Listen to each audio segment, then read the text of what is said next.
Elders Corner. My people, welcome to Elders Corner TV News today. And na me, Elder 101, 91 read the news. Before we go into the news properly, make I give you the news headlamp. High cost of burial, what they call befitting burial for Africa. I know say, everybody knows say Africa na poor continent. Not be say originally is Africa poor, but bad leadership now make them poor. That is why for everywhere, once you hear Africa, the thing where they can come to your mind na hardship, poverty, lack of employment, and other etc. issues where they insecurity. But not be that one we dey dwell on today. Today we want stray Africa for where burial dey. We don't discover say Africans were poor, now then spend money pass.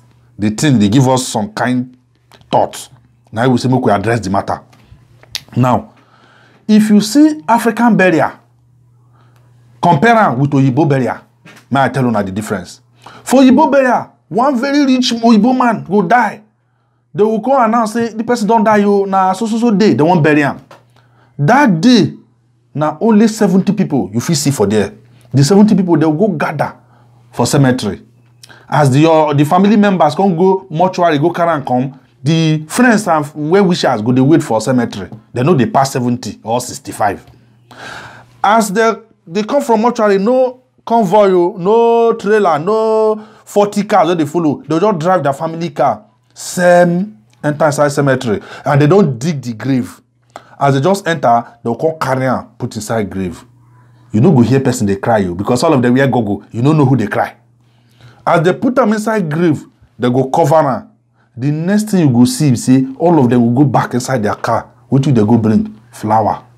They'll come throw flower, throw. As they finish throwing flower for the graveyard there, they go enter motor. They don't go. They no go kick cow. They no kick fowl. They keep it simple. Everybody don't enter house. And I then get money. See Africa, we no get. Make I concentrate for Nigeria. Come see where somebody die for Nigeria. They won't do burial. They go first plan. Say, papa or mama, he die, you will live better life. So we go plan this burial. They come calculate, say, na 6 million or 7 million. They want to do the burial. Who they want pay 6 million? They say because he live good life, casket na 1 million. They pay people, make them come cry. Say, papa live well, you need people who go cry. They go pay criers. They come pay, they say they need 12 musicians. And so that village, they go know say he get children. But papa die of acute malaria. When he dey sick, you no fit collect 2 days leave. Make you go village, go check what they do. He die now, you collect 2 months leave because you won't give him befitting burial. God no go judge you. See, what we dey try talk here be say, make we say no to befitting burial and embrace quality life and befitting life. Once in a while, make you do call your papa, call your mama, know how they be. If their house don't buy, build house for them. Do things, celebrate their birthday. Not be say don't die, you they do befitting burial for you know they there to know what they do. See, make una change in our mind though. This is no good. The one with even the pay us. Now see, after wasting that 7 million for the befitting burial as they call them, 20 years later, they come say they want do remembrance. If the remembrance not to say okay, family members where they small that time they don't marry now, make we know ourselves, that will not be problem.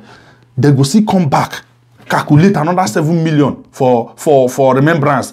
Task everybody, both the ones who get work and the one who don't get work, they go borrow money from money lender, make they do quality remembrance.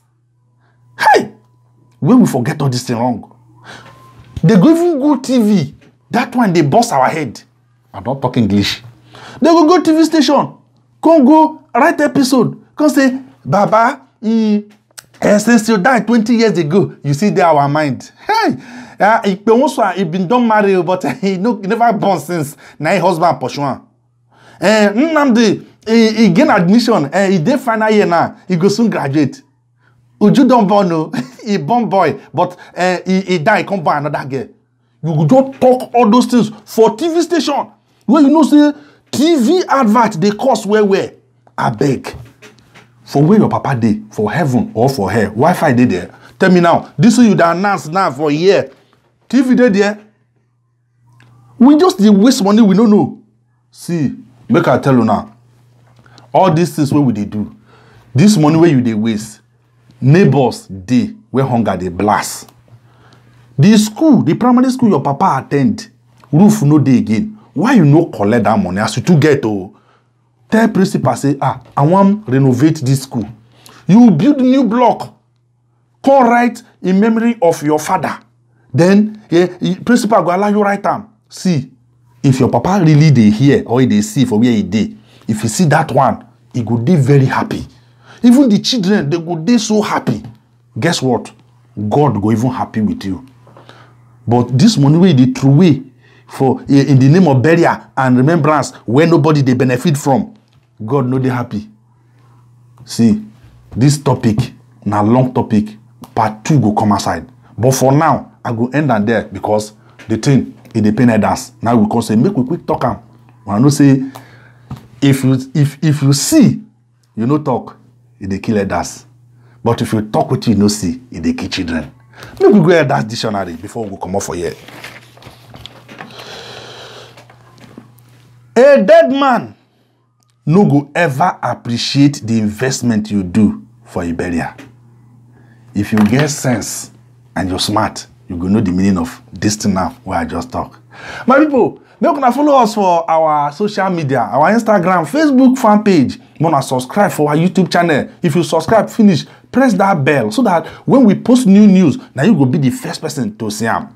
We say make we thank you now. As now they take the wait there, they watch us. News still day town and won't come out. Now we're done.